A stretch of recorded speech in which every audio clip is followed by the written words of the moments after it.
विश्व गुरु संस्कृत भाषा का एक शब्द है जिसका अर्थ है विश्व का शिक्षक या फिर दुनिया को राह दिखाने वाला। यह शब्द भारत के लिए उपयोग किया जाता है।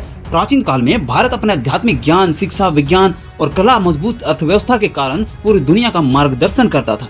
अब कहा जाता है भारत विश्व गुरु बनने जा रहा है 2047 तक, क्योंकि दुनिया की सबसे तेज बढ़ती अर्थव्यवस्था, चांद पर पहुंचने वाला देश, डिजिटल क्रांति का नया चेहरा। लेकिन क्या सिर्फ ये बड़ी बड़ी उपलब्धियां गिनाकर किसी देश को विश्व गुरु बना देती है, या फिर विश्व गुरु बनने से पहले उसे अपने ही घर की दरारें भरनी पड़ती है? आज मैं आपको एक ऐसे भारत की बात करने जा रहा हूँ जहाँ करोड़ों के स्टार्टअप हो रहे हैं, और दूसरा भारत जहाँ आज भी बच्चे टूटी हुई स्कूलों में पढ़ने को मजबूर है।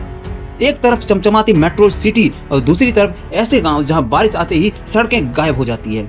बिहार जैसी जहां प्रतिभा की कोई कमी नहीं, लेकिन अवसरों की कमी आज भी दिखाई देती है। हर साल लाखों युवा रोजगार की तलाश में अपना राज्य छोड़ देते हैं। उत्तर प्रदेश देश का सबसे बड़ा राज्य, लेकिन बेरोजगारी, पेपर लीक और अपराध जैसे मुद्दे आज भी युवाओं की सपने पर भारी पड़ते हैं। झारखंड के धरती के नीचे खनिजों का खजाना है, लेकिन जमीन के ऊपर गरीबी और भ्रष्टाचार का बोझ है। झारखंड के मुख्यमंत्री अपने लिए 100 करोड़ के शीश महल बनाते हैं और बाकी विधायकों को 5-5 करोड़ के आवास देते हैं, जबकि झारखंड के कई जिलों में पानी, सड़क के लिए जनता जूझ रहे हैं। छत्तीसगढ़ जहां कई इलाके आज भी डर और हिंसा के साए में जीते हैं, जब विकास सिर्फ शहरों तक सीमित रह जाए तो जंगलों में असंतोष पैदा होता है। महाराष्ट्र देश की ताकत, लेकिन मुंबई की चमक के पीछे हजारों झुग्गियां अंधेरे में छिपा हुआ है। दिल्ली देश की राजधानी है, लेकिन हर सर्दी में सांस लेना तक मुश्किल हो जाता है। क्या विश्व गुरु बनने वाला देश अपने लोगों को साफ हवा भी नहीं दे सकता? पंजाब जिसने देश को पेट भरा, आज वही किसान कर्ज और संघर्ष के बीच में फंसा हुआ है।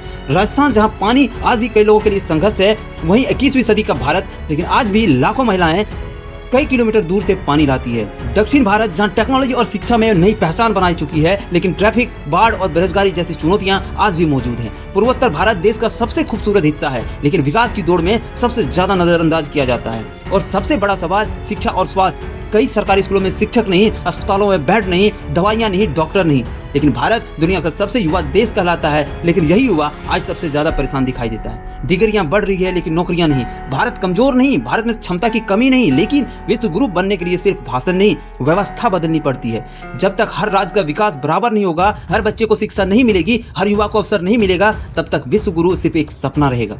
देशभक्ति का मतलब सिर्फ तारीफ करना नहीं होता है, कमियों को पहचानना होता है। देशभक्ति का मतलब सिर्फ तारीफ करना नहीं होता है, कमियों को पहचानना भी देशभक्ति होता है। क्योंकि सच्चा विश्व गुरु वही बनाता है जो अपनी कमजोरियों से भागता नहीं, बल्कि उसकी सामना करता है। भारत बदल रहा है, लेकिन क्या बदलाव हर भारत तक पहुंच रही है? फैसला आपको करना है।